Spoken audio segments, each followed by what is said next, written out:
కశ్మీర్లోని Pahalgam attack అయిన తర్వాత Pakistan response చాలా వింతగా ఉంది. ఫస్ట్ ఏమన్నది తెలుసా? మాకు ఈ అటాక్ కి సంబంధం లేదు అని అన్నది. నెక్స్ట్ ఏమన్నది? ఇండియానే కావాలని అటాక్ చేయించింది అని అన్నది. ఇప్పుడు మళ్ళీ ఏమంటుంది?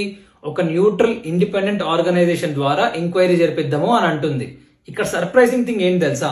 చైనా కూడా ఈ డిసిషన్ ని సపోర్ట్ చేస్తుంది. మనకు హిస్టరీ నుండి క్లియర్ కనపడుతుంది. 2001 లో parliament attack, Mumbai terrorist attack, అంతెందుకు 2019 లో పుల్వామా అటాక్ లో సిఆర్పిఎఫ్ జవాన్లను చంపేశారు. ఇవన్నీ అటాక్స్ వెనుక పాకిస్తాన్ టెర్రరిస్ట్ గ్రూప్స్ ఉన్నాయి కదా. ఒసామా బిన్ లాడెన్ లాంటి టెర్రరిస్టులు కూడా అమెరికా వెతుకుతున్నప్పుడు పాకిస్తాన్ లోని అబోటాబాద్ లో దాక్కున్నారు.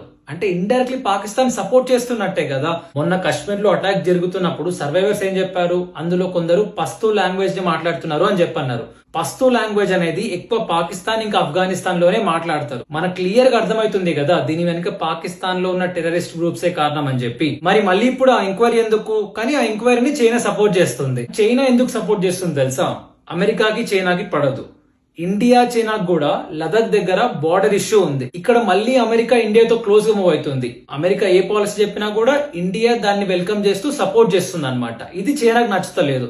చైనా అందుకని చెప్పి ఇండియాకి ఆపోజిట్ గా పాకిస్తాన్ కి సపోర్ట్ చేస్తుంది.